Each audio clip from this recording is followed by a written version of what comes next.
பிப்ரவரி 14, 2024 உரிமைத் தொகை 1500 ரூபாய். குழப்பத்தில் மக்கள்.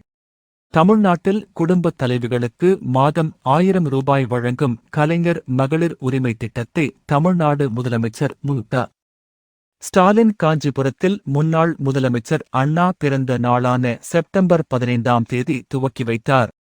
இந்த திட்டத்திற்காக தமிழ்நாடு அரசின் இந்த ஆண்டு நிதிநிலை அறிக்கையில் சுமார் 7000 கோடி ரூபாய் ஒதுக்கீடு செய்யப்பட்டது.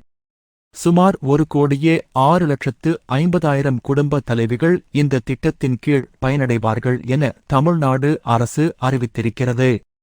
தமிழ்நாட்டில் பொதுவாக நலத்திட்டங்கள் எல்லா தரப்பினருக்கும் வழங்கப்படும். இந்த திட்டத்தை பொறுத்தவரை சில வரையறைகளை தமிழ்நாடு அரசு விதித்திருக்கிறது. வரும் நாடாளுமன்ற தேர்தலை முன்னிட்டு மகளிர் உரிமைத் தொகையை உயர்த்த திமுக திட்டமிட்டுள்ளதாக தகவல்கள் வெளியாகி வருகிறது.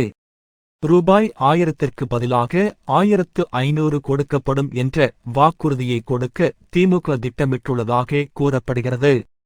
ஏற்கனவே கலைஞர் மகளிர் உரிமை திட்டத்தின் கீழ் கடந்த ஜனவரி மாதம் மேலும் சில பயனாளிகளுக்கு பணம் அளிக்கப்பட்டு வருகிறது. கடந்த 2 மாதங்களுக்கு முன்தான் இந்த திட்டத்தில் மீண்டும் சேர 11.8 லட்சம் பேர் மறு விண்ணப்பம் கொடுத்துள்ளனர். அக்டோபர் இறுதி வரை இவர்கள் கொடுத்தனர். இப்போது 1.7 கோடி பேருக்கு இந்த பணம் தற்போது கொடுக்கப்பட்டு வருகிறது. இந்த நிலையில்தான் கலைஞர் மகளிர் உரிமை திட்டம் மறுவாழ்வு முகாம் பெண்களுக்கும் விரிவுபடுத்தப்பட்டுள்ளது. அதற்கான ஆணை வெளியிடப்பட்டுள்ளது. 105 மறுவாழ்வு முகாம்களை சேர்ந்தவர்களுக்கு இந்த திட்டம் நீட்டிக்கப்பட்டுள்ளது. இதன் மூலம் 19,487 குடும்பங்களில் உள்ள பெண்களுக்கு இந்த திட்டம் விரிவுபடுத்தப்பட்டுள்ளது.